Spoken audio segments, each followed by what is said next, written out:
With the Rio Olympics approaching, athletes will do everything within the rules to give themselves an edge. U.S. swimmer Elizabeth Beisel is one of those athletes. In fact, in the 2012 Olympics, she used a performance-enhancing substance that seems to be all the rage in Olympic circles. What is it? Coffee.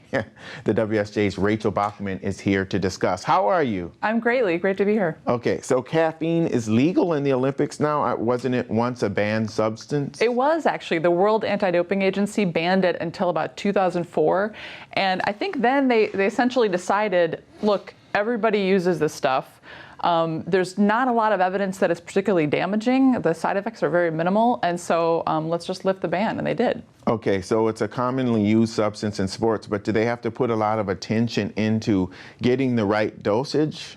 Yeah, I mean, I think it varies greatly depending on the person. Caffeine really does affect different people differently. Yeah. Some people it doesn't even work on, believe it or not. So people often experiment. Some people don't like the taste of coffee. They might take caffeine pills instead. Or, it's the Tour de France, you'll often see riders take a Coke, just a can of Coke that people hand them along the way because they know what's in it and they also like the calories. Yeah, and there are all kinds of products now too, like gel packs and different ways that you can get it.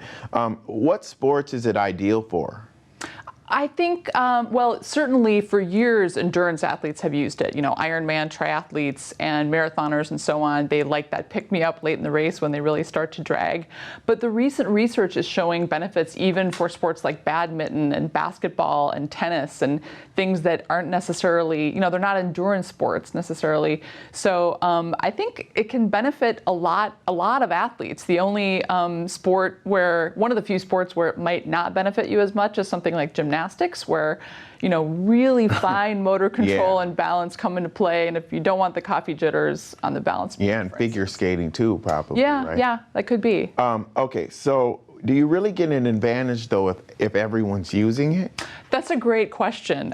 Maybe not. I think that one study I looked at showed that about 3 out of 4 high-level athletes used caffeine before or during competitions. That suggests that almost everybody is using it.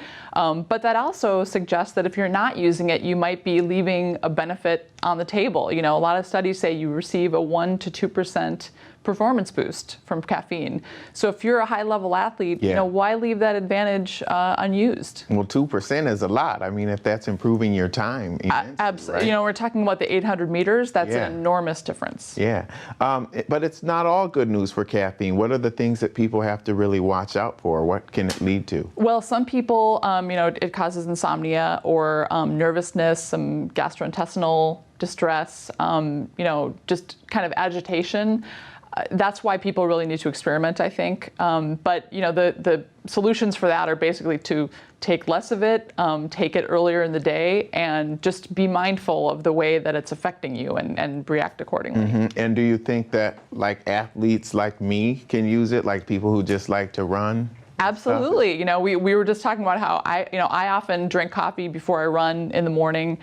Certainly before a race I do, because it just gives you that little pick-me-up to kind of get you out the door in the morning. And I think many athletes, even amateurs, find that helpful. Yeah. Okay. Well, thanks a lot. Really appreciate that.